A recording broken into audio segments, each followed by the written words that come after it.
Welcome to the Infinite Life podcast. I'm your host, Katish Haberfield. As a spiritual regression therapist, spirit releasement therapist, and medium, I help my clients to break free of karmic behaviors and limiting beliefs impacting their lives. This free podcast takes you behind the scenes in sessions with my clients as they experience regression sessions and celestial healings, as they access the wisdom of their sub and superconscious mind and witness the unfolding story of their soul. I hope this podcast provides you with inspiration and insights that can be applied to your life. Guest interview this season, and what I'm hoping is that this season I can demonstrate to you physically through watching, if you watch YouTube, or listening to the various episodes this season, what I actually mean by spirit releasement therapy, what it has meant for clients, what the historical context is, and why it may be of interest for you. If we start at the fundamentals of it, the things that I want to remind you about is that as human beings, we have always questioned what happens after we die. We've always been afraid of death, and we have looked to religions and different spiritual belief groups to help us navigate and understand this. Last season, you saw the devastating impact that it can happen when you have a fear-based orientation to death and you aren't aware of the fact that you do continue. And what happens to human beings who don't cross to the light or the afterlife or whatever it is that you wish to call the place where our soul resides and where the various human-based personalities go to after our incarnation has finished. Like past life regression, age regression, and life between life regressions, I don't think anybody grows up thinking that they're going to be a spirit releasement therapist. But it's one of those things that you fall into based on your own personal life experiences. And it is something that requires the way that I use spirit releasement therapy. It requires an understanding of and working knowledge of past life regression therapy, age regression therapy, hypnotherapy, and life between lives therapy. I also use my own mediumistic skills and my connections with the angels to be able to do spirit releasement therapy. And for me, this whole season is about understanding that which cannot be seen. For me, it's a way of repaying the kindness that a number of practitioners have shown me by alerting me to and helping me understand the whole context of what a spirit and what an attachment is and how our energy body works so that I could make major changes in my own life.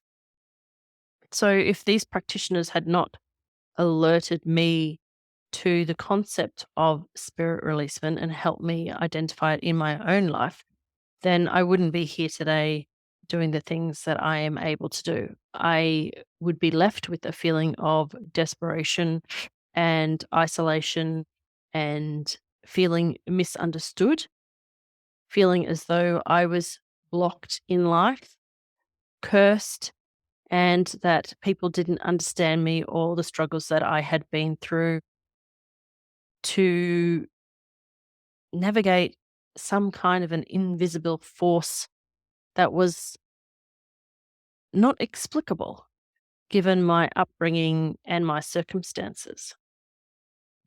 So I'm not going to go into my own personal situation today. I've talked about it on a couple of other podcasts with Laura Muirhead's podcast. A funny thing happened on the way to life. And so I went into the clubhouse room and it was a spiritual room. Someone was leading a meditation. And my intention, like I always set my intention, I was like, I'm in here to learn today. I'd really like to learn and connect. And the person who was the host of the clubhouse room said to me, with the person who just stepped into the room, please know that this is my room and you are not welcome. OMG. I was like, oh, here's another one of those energy things. I think I better get this looked into. I've talked about it on Chasing Spirituality.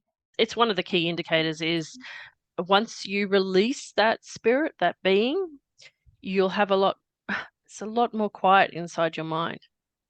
It's like, for me, the difference is I can now clearly distinguish between myself when my ego talks or the current Katish personality talks and when my higher self talks.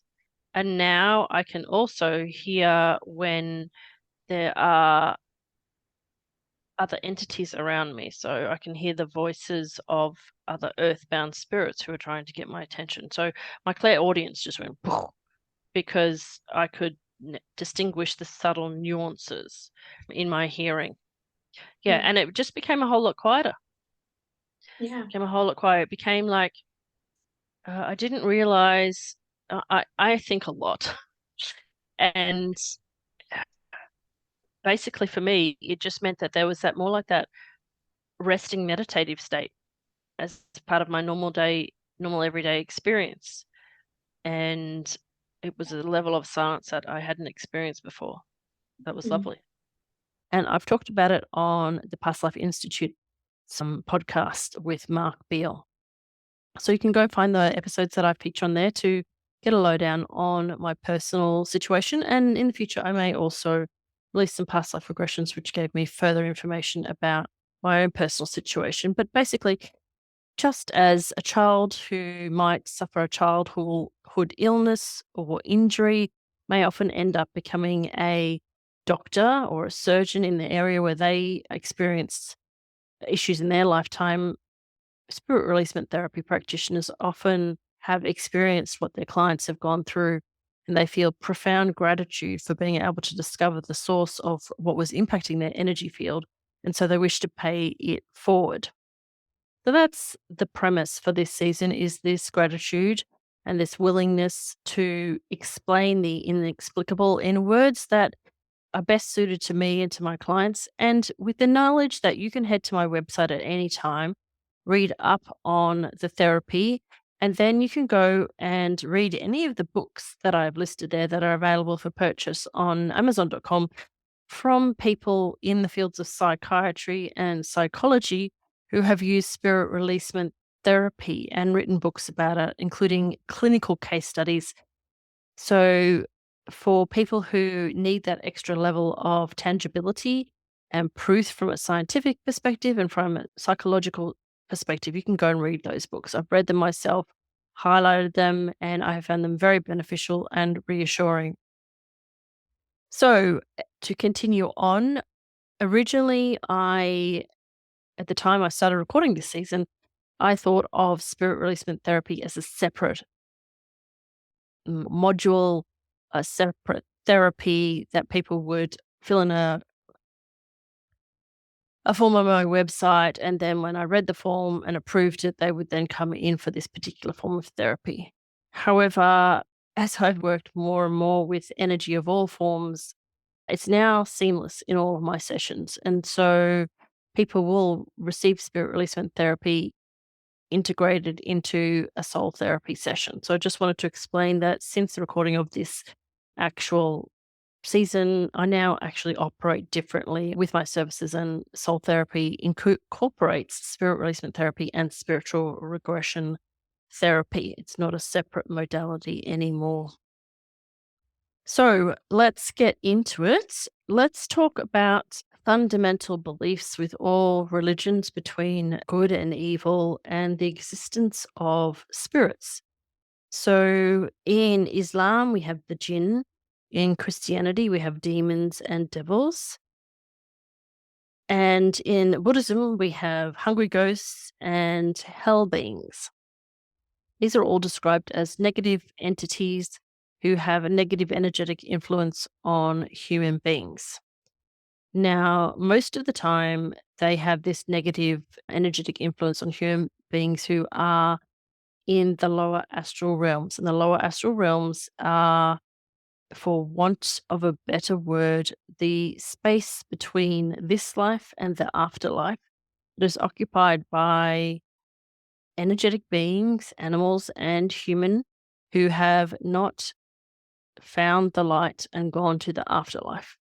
So, in popular culture, the closest thing I can refer to would be purgatory or hell, except for the fact that the way that popular literature classifies purgatory and hell is a state of being where God has cast you based on your actions in your lifetime. So, my understanding of the lower astral realms from my experience with my clients is that it is a place where human beings or animals who have not gone to the light stay until they are ready to go to the light of their own choice. And mostly it's because they had a fright or a traumatic death, or they were afraid of going to hell, not being accepted into heaven, and or their relatives weren't ready to release them, and so their energy pulled them back. So they exist in this state in the lower astral realms where they can be influenced by negative thought forms, negative energies, and other lower astral realm beings. So, what's that got to do with living human beings? Well, as you know, we're just energetic beings and different we have the emotional body, the physical body, the mental body, and the causal body. And this is all just energy. And so our energy can be influenced by other energy forms. And spirit releasement therapy is all about removing energy forms from your energy body that is not your own. So what we are doing is removing anything that might be in the emotional body, the mental body, and the physical body, and releasing that energy back to source so that you have your own physical boundaries. So, historically, and I'll go into this further, historically, we have talked about spirit releasement in the forms of religious context. And all traditions have their own ways of removing negative influences from human beings. So we have millions and millions of movies about this. We have the whole voodoo culture has its own intensive spirit removal process.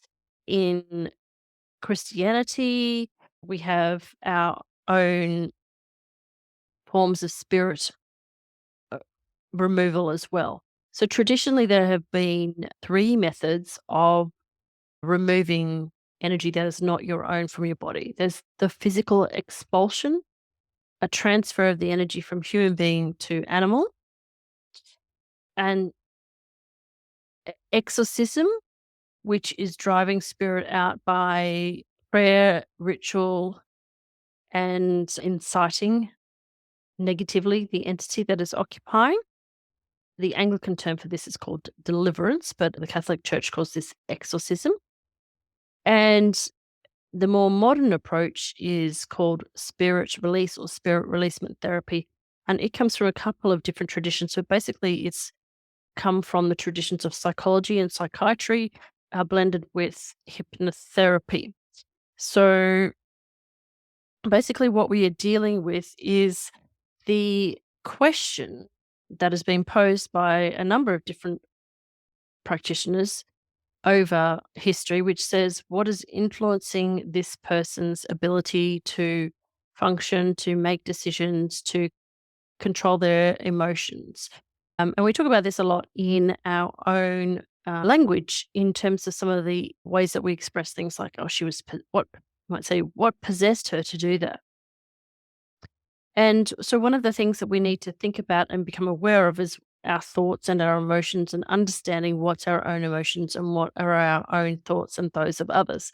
So, you will have heard over at least 5 years I've been talking about now, really discerning and understanding empathic abilities, whether you're absorbing the emotions of others, the thoughts of others, whether the thoughts that you have in your mind are actually your own thoughts, whether they're the thoughts of your family, whether they're the thoughts of somebody else, whether they're thoughts of your culture, your nation, where do those thoughts originate from?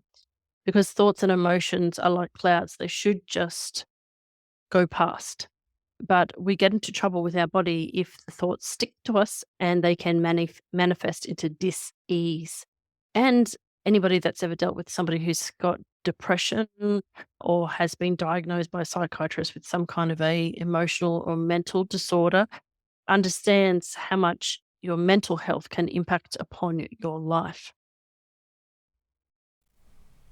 And here's a couple of examples. What is your body holding that doesn't belong to you? Emotions. Emotions, darling. Okay, and what emotion would that be? I got fear. Can you actually notice any images, faces or forms or sounds or voices or emotions that is attached to this feeling in your jaw? Anxiety. Anxiety. Okay. Yes. And if this anxiety could talk, what would it say? That I need to calm down Okay. and breathe. So, spirit releasement therapy was developed as a way of, I guess, explaining the unexplainable and to answer some questions which were unable to be answered by modern medicine and modern psychology and psychiatry and anthropology, which said a patient is experiencing physical symptoms such as illness, injury, or soreness, which have no logical reason that they should exist, or they maybe are experiencing mental symptoms like anxiety, panic attacks, and suicidal tendencies, which are also inexplicable to the client's normal behavior patterns. The person also may be feeling blocked or cursed without having a reason or logic behind this feeling of blocked or cursedness. And they just basically want to live the life of a normal human being without these restrictions. It's basically when people would look at this person and they would say, they're doing all the work, they're doing all the requirements for whatever it is, but they're still not achieving what it is in their life, or they just can't move beyond something. What is holding them back? What is blocking them? What is influencing them to not be their best self? So that is the next component of that. And the difference between spirit releasement therapy and exorcism or deliverance is that there's no religious basis to it. It is basically also working on the premise that all energy comes from a source and therefore is light filled. So it's a non-violent form of communicating to remove energy that doesn't belong to you, basically. And there are 4 categories of entities who can be either attached to you or can possess you. So the first is thoughts and emotions, as I've mentioned, and they can be thoughts and emotions of yourself that have manifested into physical symptoms because they were negative and carry great weight to them, or they can be thoughts and emotions of others. They can be an aspect of somebody else's mentality. So we talk a lot about how thoughts carry weight because if you say something negative about a person out loud, it can send a psychic imprint that can pierce the aura of the person that you were talking about negatively. When you pierce the aura, you allow other negative emotions to come in because that's a vibratory match. And so you can pick up the negative energy of a place that you attend, for example. Once you have a hole in your aura, then you are more liable to taking on the emotions of others as well. So, for example, sometimes we say to somebody who might be sick, "Oh, I wish I could help you clear this illness. I wish I could take on some of your suffering. I wish I could do that for you."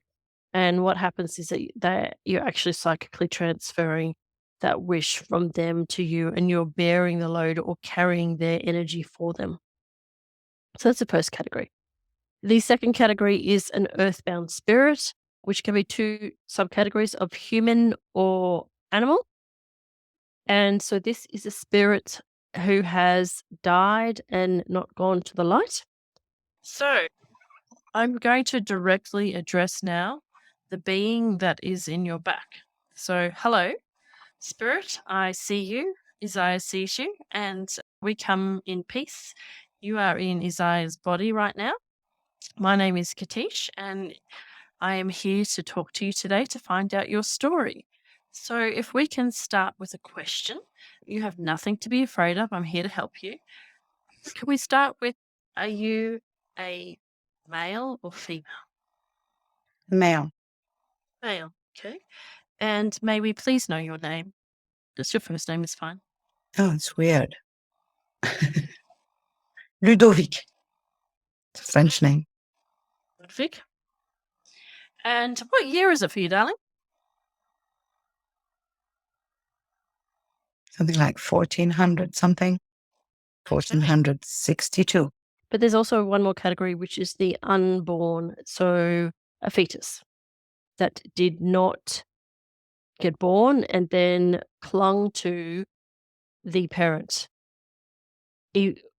So the fetus may have been aborted, or the fetus may have just been involved in a termination of pregnancy, meaning they were viable and then naturally the mother miscarried.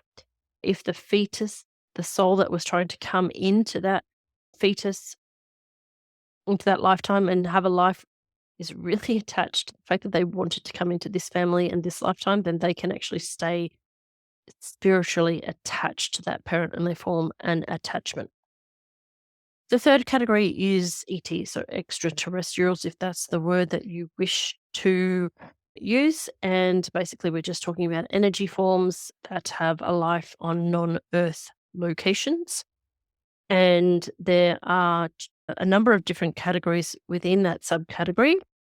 And you'll see through the examples this season that these include past life family, a benevolent experiment, and a malevolent experiment, or a invited attachment, consciously or subconsciously.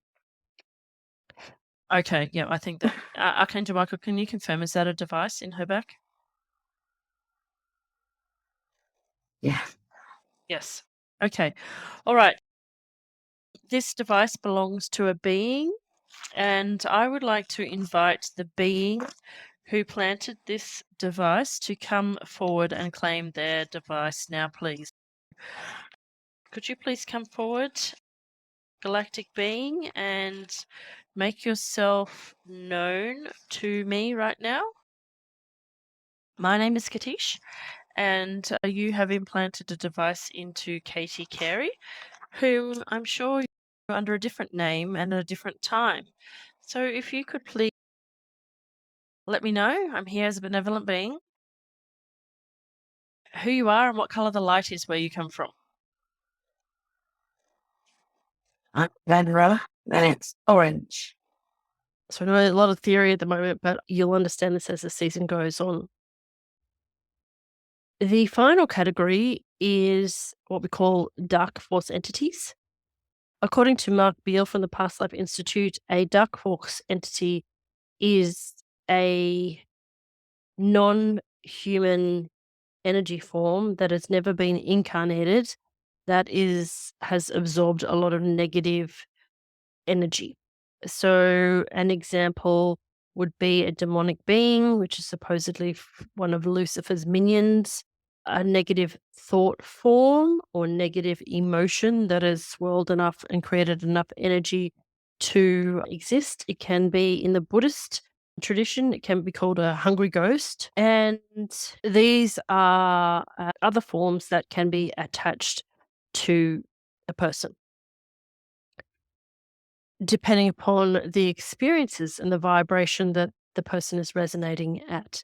And quite often a person can have a dark force entity attached to them because they have a nested attachment. And a nested attachment means that they get an earthbound spirit attached, and then that earthbound spirit has been carrying with them a dark force entity. So you can get a dark force entity attachment accidentally by default of when a earthbound spirit attaches to you. So a little bit of information for you there. But basically what's happening is that your body, your aura has these extra spirits attached to it, and they can firstly drain your life force and energy, secondly influence your emotions, your thoughts, your preferences, right from food preferences to smoking, alcohol, drug taking, through to the form of possession whereby they can control your life and make you do things that you don't want to do. I guess the classic possession examples would be that we are culturally aware of is in, for example, Russell Crowe's current movie, The Pope's Exorcist, where you can see, well, I haven't watched the movie, I watched the shorts, but I've watched the documentary, which actually goes into scenes and shows you scenes of the Pope's, the real gentleman who's actually died now, but his attempts to exorcise demons or so-called demons from human beings. It's a very exorcism is a very violent form of removal, and it doesn't recognize that all beings are energetically light at their core. And I guess the difference between all of this is that spirit releasement therapy recognizes that at its core, everything comes from source and therefore has light.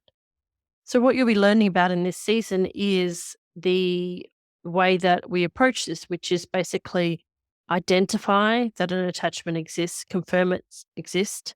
We want to talk to the entity, release it, and then after that, we have to do the post releasement work. Now, in this season, you're not going to get to experience any of the post releasement work because a number of the people who signed up for this season were just doing one session with me, and then it was up to them to identify whether they wanted to continue and do additional work. Whereas now I don't allow people to come for one session only. They have to come for a minimum of a month so that they definitely 100% I can assure them that they have got the post therapy work integrated into their healing. All the participants on this season did receive post therapy in the form of 5 audio healing tracks that they received. But basically, what we need to do after we release the spirit is we need to heal the grief and emotions that were associated with that attached entity. They can become so integral and part of you that it feels like a loss or a grief when they let go. So there's that healing. Healing the vulnerability. Why were you vulnerable to that attachment in the first place? What is it that happened? And a lot of spirit releasement sessions, we identify that the attachments are from past lives. So this is a little mind-boggling, but basically the entities who are usually human beings have identified and they know your blueprint, soul blueprint, your energy. And so once you go up and cross over to the light and reincarnate again, they attach to your new reincarnation. So the main thing is also we need to learn boundaries and self-protection mechanisms so that we don't become vulnerable to attachments. And we have the lovely Tina Irwin coming in at the very end of the season to teach about protection and how you can protect your aura. And then obviously the fourth part of spirit releasement therapy is to take your mindset from fear of attachment and disgust about attachment and I guess embarrassment or shame that you may have had a spirit attachment to understanding and compassion and just seeing it as a spiritual lesson. So a lot of talking there, and it's one of those topics that I think pretty much you have to either see to believe, listen to believe, or have an experience yourself. So I hope you find this season fascinating. I hope it challenges your notions of who you are and what your energy is, what your thoughts are, and what your emotions are so that you become more aware of energetic boundaries and who you are, what you actually think, what you actually believe, and really standing in your spiritual sovereignty so that you can't be influenced by other people. I hope it also makes you think twice about indulging in recreational drugs of any form, about altering your state of consciousness in any way, shape, or form without suitable protection, and also about channeling without knowing verified who you are channeling and whether they are who they seem to be, and to highly recommend that you put down that next cigarette or alcoholic beverage.